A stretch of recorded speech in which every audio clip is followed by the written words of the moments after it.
Hello, this is Rosal again, your evangelist.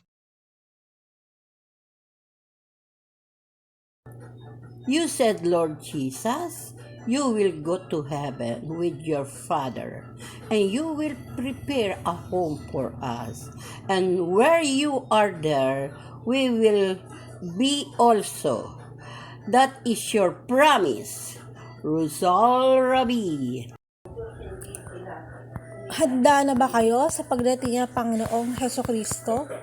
Are you ready for the coming of the Lord Jesus Christ? Nagsakripisyo ka ba? Madami ako ay pinapatay at inihahandog sa altar at iniwiklik ang aking dugo sa kortina. Ang ibig sabihin noon na inaalis ang kasalanan ng taong nagkasala. Did you make sacrifices? I am often killed and offered on the altar. My blood is sprinkled on the curtain, which means that the sin of the guilty person is removed. Father, Jesus, Christ, and Holy Spirit, ang tatlong persona ng Panginoon Diyos, the three persons of the Lord God. Kung gusto mong makasama sa mabibigyan ng buhay na walang hanggan, ito ang mga gawin mo. Number 1, sundin mo ang 10 utos ng Diyos. Number 2, tumulong ka sa gawain ng Panginoon Diyos. Narito kung saan mo makikita sa Biblia ang 10 utos ng Diyos. Exodus 23-17. If you want to be with the gift of eternal life, here's what you do. Number 1, obey God's 10 commandments. Number 2, help the work of the Lord God. Here is where you can find the 10 commandments of God in the Bible. Exodus 23-17. Ang ating Ama ang nagpalayas pero pinadala niya yung kaisa-isang anak niya para po tayo maibalik po niya muli sa paraiso. It was our Father who cast us out, but He sent His only Son so that He could bring us back to the paradise.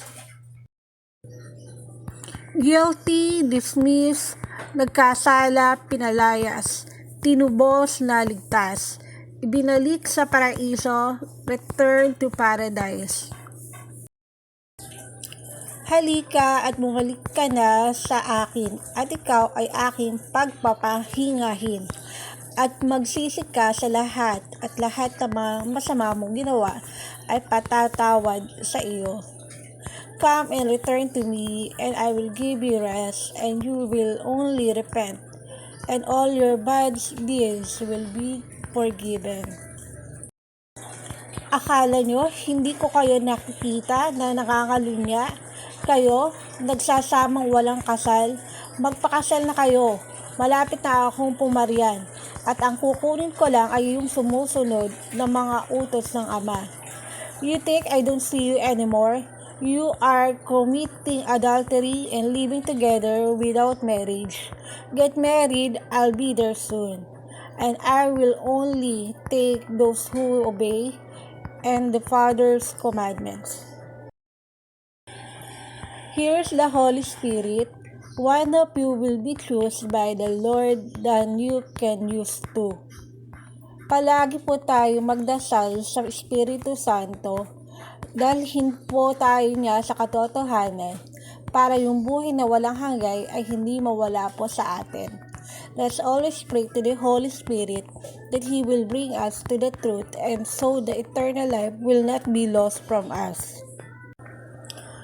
Ang puno ng buhay doon sa langit, namumunga ng 12 klase ng prutas sa bawat buwan. At yun po ang ating kakainin doon. Katulad nito, the tree of life in heaven will bear 12 kinds of fruit every month, and that's what we will eat there, like this.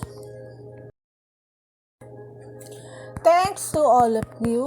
Please watch, subscribe, like, and share too from Angel's Message Inc. Rosal Rabi.